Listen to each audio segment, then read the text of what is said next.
good to be with all of you. I wish I could actually be with you in person, but soon enough that will happen. Actually, of course, we're doing our vaccinations at NIST, so thank you for helping to make that a reality.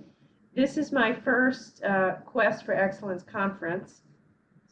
Certainly not my last, but I'm thrilled to be here with all of you. And I just want to recognize some of the folks who are receiving the Baldrige Award.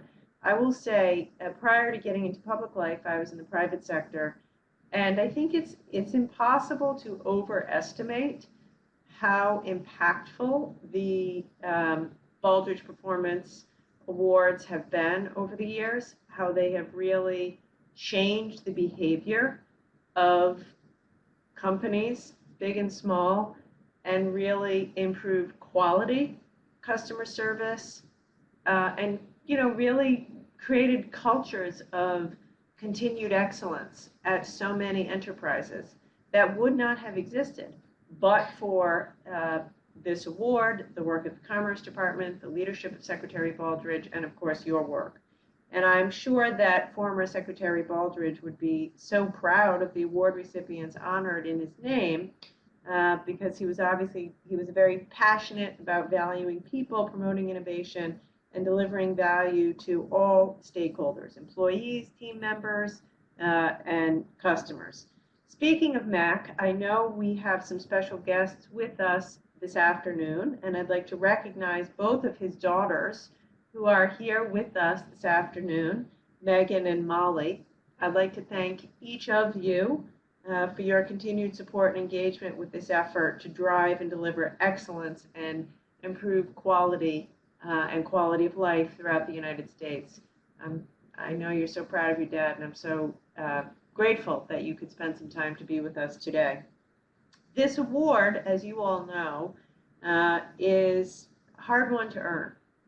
And by the way, everyone knows that, which is part of why it's such a coveted award, because it's hard to earn. Over the years, there have only been 134 recipients in over 3 decades.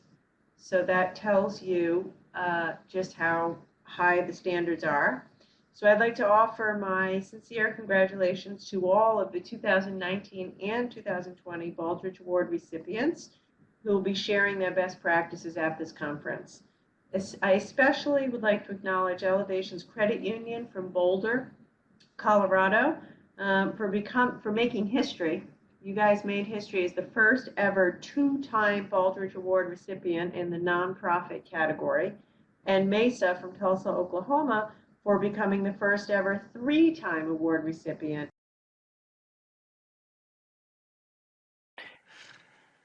Okay, so we're going to go ahead and move ahead. It's time for our question and answer session. If the secretary is able to rejoin, we will certainly try and break in for her comments.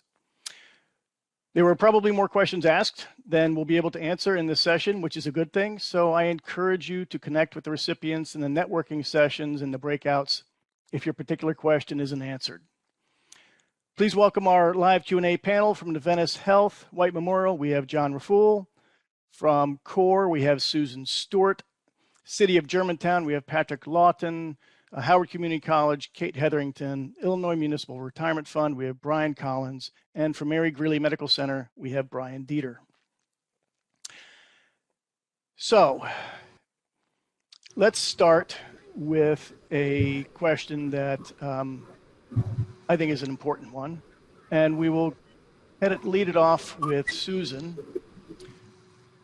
You've obviously made a tremendous impact on donations in your area.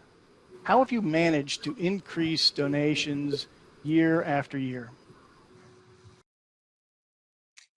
Well, I think if we look at the Baldrige framework, before we started this journey, we were just doing the same thing over and over and over, expecting to get different results. Well, that's insanity.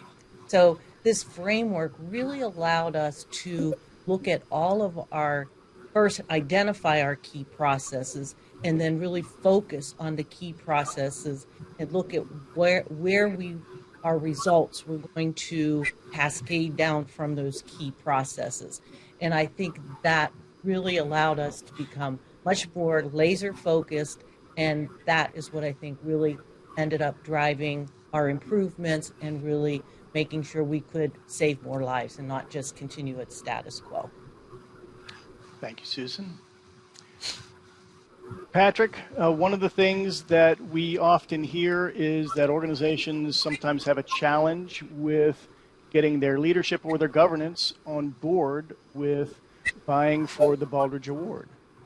How did you get your governance board on board with Baldrige? Yeah, there we go. I didn't mute myself.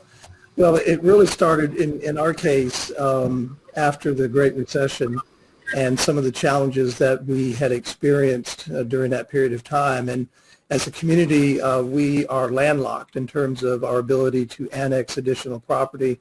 So we looked at ways and methods to build value from within and looked at a lot of different ways to do that and fell upon the Baldrige process to help us understand that, in particular the 6 categories and how strategy and leadership link together. But just as important as any of all that is the results section. And so myself as a city administrator, the senior leader of our staff, I was able to talk to our elected officials and say, this is a tried and proven process that we should be engaged in. It's not going to happen overnight. We're in this for the long run, but we're going to be able to measure the results as we move towards that sustainable community that we would like to see in the future. So it was taking advantage of a crisis, never let a crisis go to waste, right?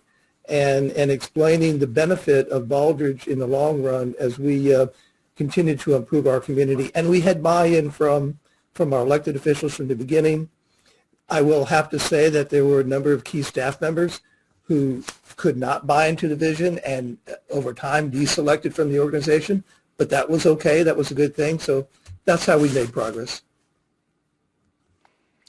Thank you, Patrick. Yeah, sometimes it's challenging to make sure you have the right individuals on board with your efforts. So John, this question is for you. Someone indicated they love hearing about your scholarship and sponsorship program within your community. How did you decide to partner with TELACU, and how do you monitor TELCU? Okay, how do you monitor the health of that partnership today?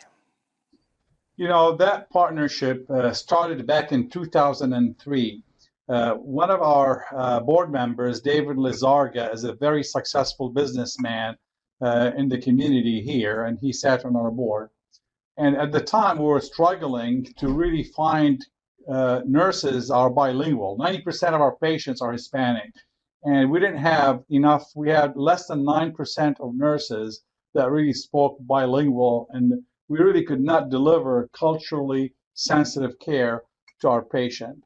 So David started a foundation, a not-for-profit foundation, targeting bilingual Hispanic kids that are in high schools, and encouraging them to go into nursing schools, and surrounded them once they got to the nursing school, surrounded them with help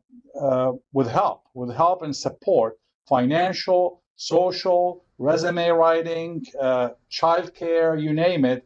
Surrounded them really with supportive services. So we partnered with David, and we actually, started the program and contributed money to get the program up and running. And we hired a coordinator for the program. And this program is still running since 2003, and we still sponsor 10 to 20 nurses a year through scholarships through that program. And we went from having only 9% Hispanic nurses to about 38% today of Hispanic nurses are bilingual. And we are able to say we are providing better culturally sensitive care for our patients. And how do we measure the success of this program? Not only, delivering culturally sensitive care doesn't just improve the outcomes of the patients and the safety for the patient, also improve the retention of our employees. The TeleQ nurses stay with us longer than any other nurse because they know they got help along the way. They know they got their career started because of our partnership with TeleQ. And these nurses tend to stay with us the longest of any other nurse in our campus. And honestly, they rise to leadership positions faster than any other nurse in our organization as well because of their commitment to the hospital and the program. Great. Thank you, John. It really shows the importance of focusing on the needs of your patients in this case, or your constituents, and the impact that has on your workforce as well when they know they're making a difference and when they feel valued. So thank you very much for that. Brian Collins, a quick question for you. Will you return to 100% in the office once the Well, that's a great question, and it seems like it's a question that's being asked everywhere, not just here at IMRF. And I think the answer is that we're going to begin by coming back 100%, but we see in our future a hybrid working environment that is centered around our office, but leverages all of the learning we've acquired ourselves and what research that we've done about how remote work can be a supplement to, not a replacement for, but a good supplement to the environment. We worry about maintaining our culture here at IMRF. I hear culture, everybody talks about culture, and we believe, and the best evidence suggests, that you need to be in a shared space. So we're going to be striving towards that, but I don't think it means 100%. I think what it means is a sort of place-centric work environment that's going to be creatively supplemented by remote work that will support that life-work balance that we try to achieve and have it be a real benefit to the folks here at IMRF. And by doing that, I think we are going to really enhance our culture even more than we have today, and that'll have spillover effects for the staff and really for everybody that we serve. So we look forward to the new world that we're stepping into.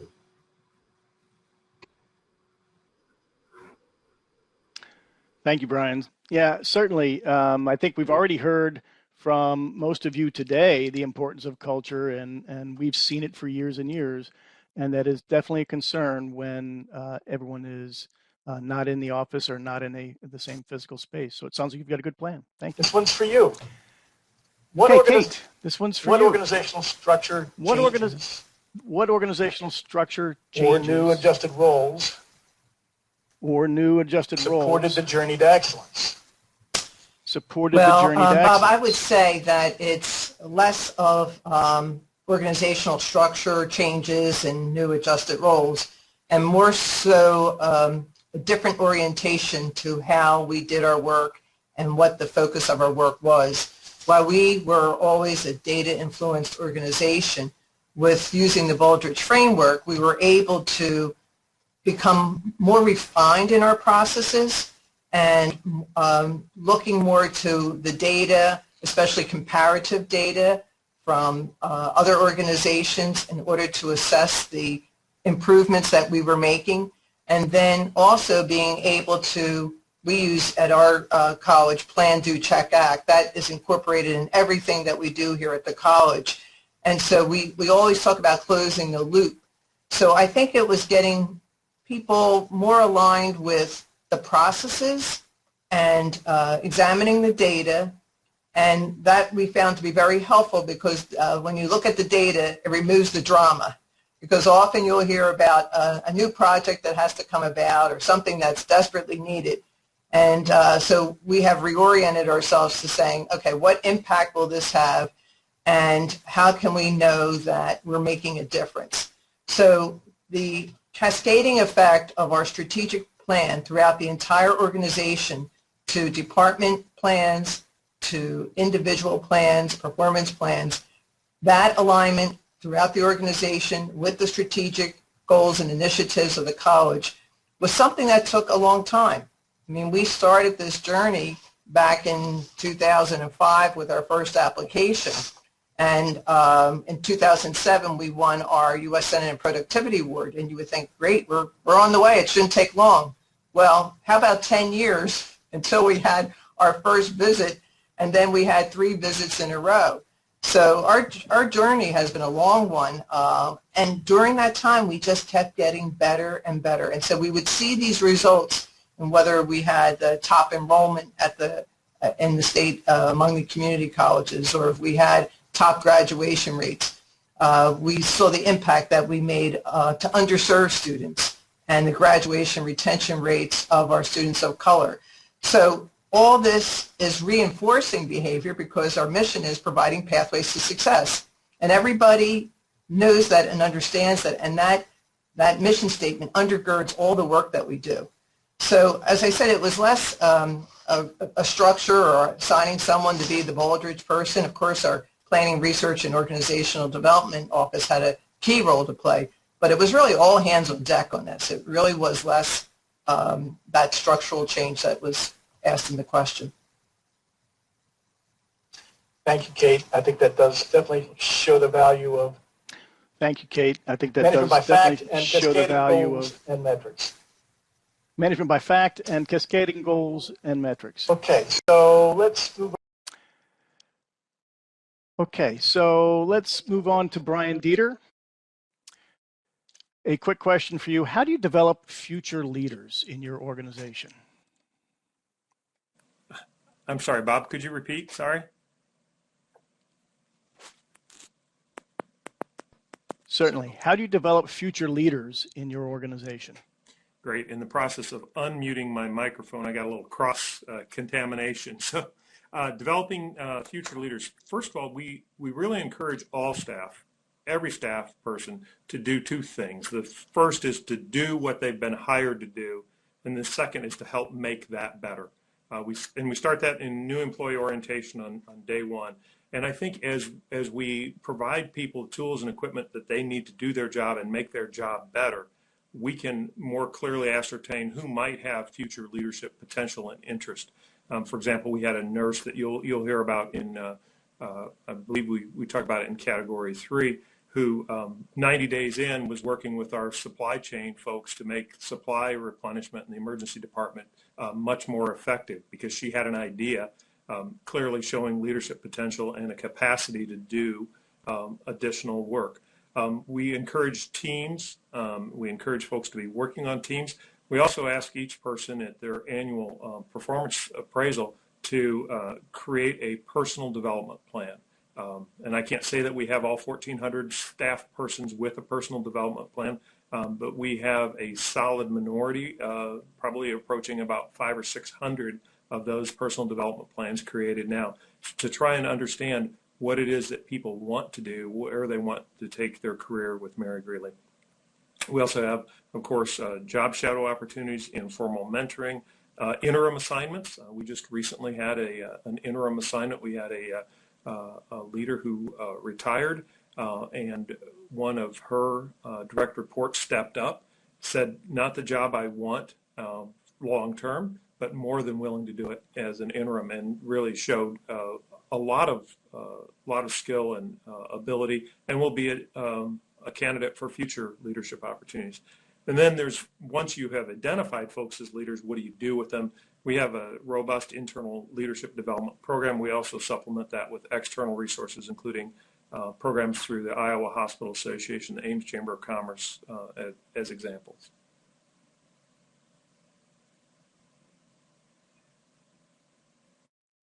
Great, thank you so much. Susan, another one for you. How do you envision your quest for excellence continuing Bob, as we after know, reaching this the noteworthy quest is milestone? a journey, not a destination. So we are planning to continue on this journey.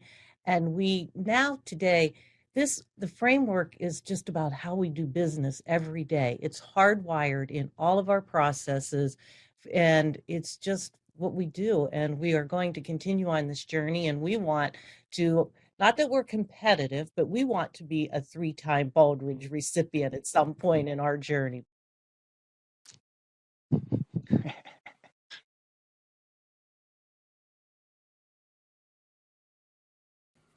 Bob, we did. We used our state program to, and actually in Tennessee, it's a very robust program, the Tennessee Center for Performance Excellence. I can't say enough good things about it.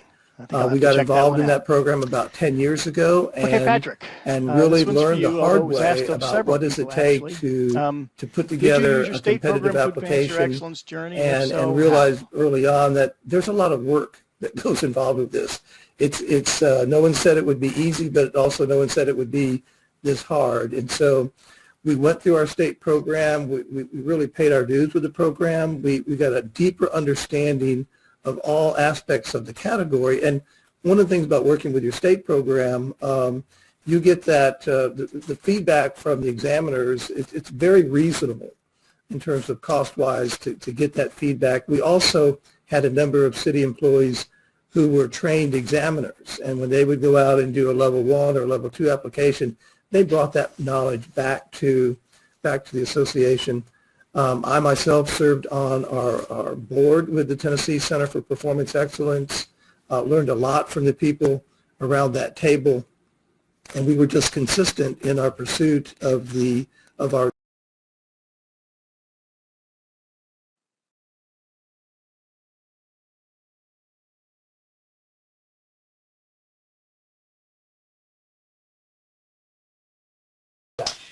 Well, we kept looking at our data and seeing that we were making improvements that were aligned with our strategic goals. So that was the main reason to do it. And also our students were more successful in their educational goals.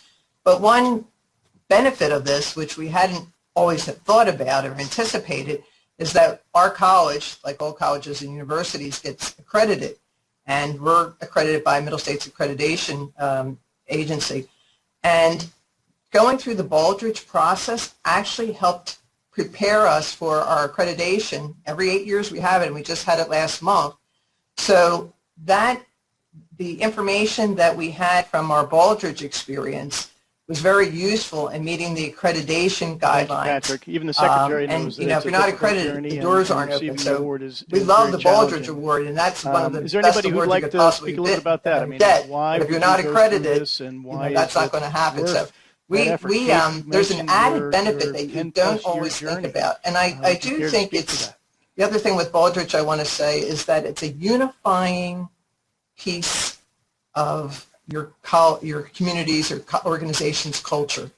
And you don't often think about that, but when people come together, as we saw in our third team visit that we had, I saw people, it was clicking like never before. And throughout the college, our faculty and staff were able to explain their work, their connection to the mission, the values of the organization.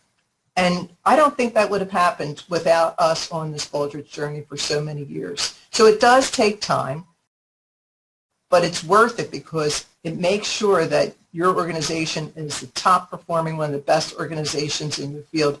And that's really what it's all about. Thank you, Kate. John, there's a question for you here.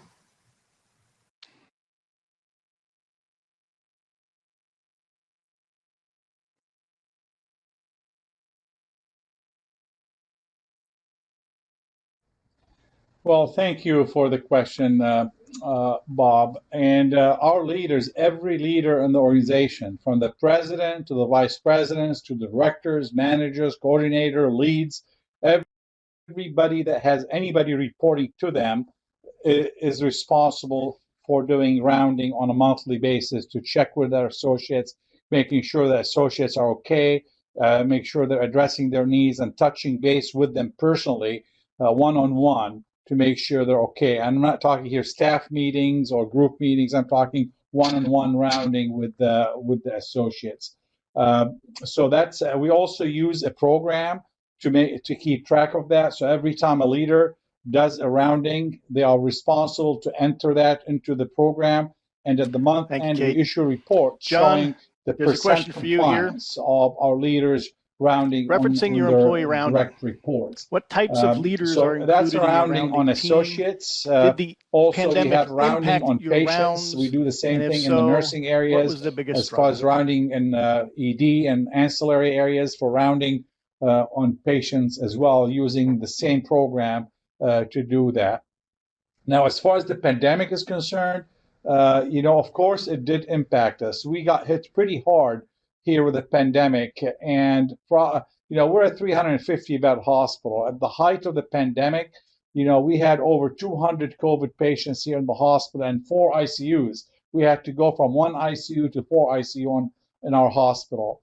And honestly speaking, it took a huge toll on our staff and everybody, and we did relax the rounding expectations during that time because we wanted to dedicate all our efforts to taking care of the crises and making sure we have the supplies and we have the staff to take care of our patients. So we went for a couple of months without doing a whole lot of compliance, high level of compliance. We did some rounding, but we're not as stringent where we required 90% compliance with the rounding. So the pandemic definitely did affect our rounding efforts here in the hospital as well. We have multiple memorable stories, that we had from rounding. One time I was rounding, doing senior roundings on one of the units, nursing units, and one of the nurses said, we need belts, back belts for patient movement. It was an ortho unit, even though we do have a team to help with that, but the nurses felt that they also need to have protection for their backs and they needed belts. Well, we ordered the belts and we got it to them that same week. They had belts. So that was something that helped protect our, nurses, helps with their work. Another instance, I walked into a unit and they said, the pharmacy, we've been calling the pharmacy to refill our medication drawer and we haven't had success. I said, give me the drawer. So I took the drawer down to the pharmacy and filled it myself with the help of the pharmacist and brought it back to the unit. And you know what? We've never heard that complaint again after that. So rounding do work, for our staff, for our nurses, and for our hospital.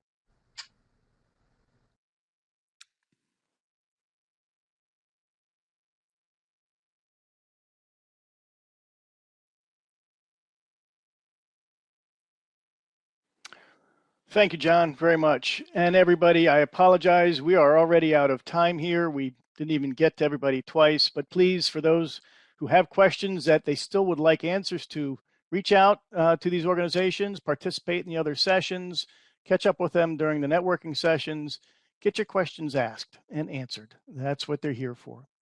I wanted to share, the secretary reached out after she got dropped. She said, "Hi all, this is the secretary here.